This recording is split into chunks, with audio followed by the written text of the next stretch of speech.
in Canada and America who became Muslim because of one ayah of the Quran. Let me give you an example. He says, I knew someone who used to sail the boats in the sea.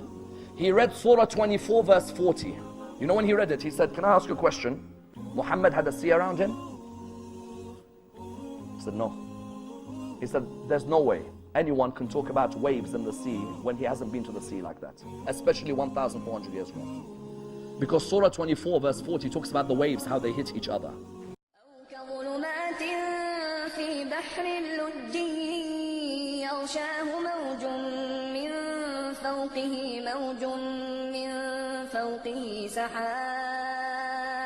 ظلمات بعضها فوق بعض إذا أخرج يده لم يكد يراها ومن لم يجعل الله له نورا فما له من نور. He looked at him. Dr. Gary Miller said, he looked at me and he said, are you sure Muhammad had not been to the seas? He said, look, I'm telling you, he hadn't been to the seas. He was living and brought up in Mecca, an arid land which is full of desert. He's like, then this word has to be from someone higher, because there's no one who knows the way the waves move unless he created those waves. In another story, Dr. Gary Miller says, just ponder on some verses, show them to the non-Muslim. When the non-Muslim reflects on them, he'll say this is the book.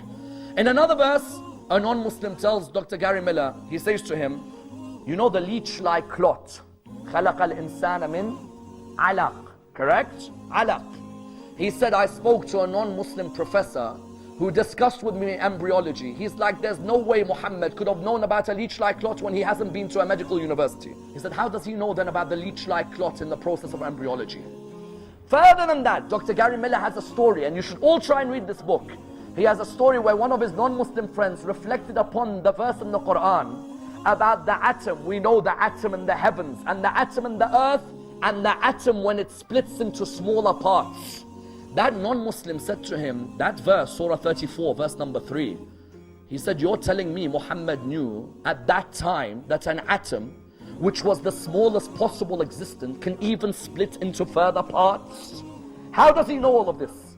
If we Muslims pondered on the Quran, wallah, we can change the whole world and its existence. Yet if you came to a Muslim today and said to him, can you show me which ayah in the Quran talks about the atom splitting into smaller parts? Our lack of pondering means we can't quote the ayahs well. Our lack of memorization means we can't even speak them. And then Rasulullah is right when he says they abandoned the Quran.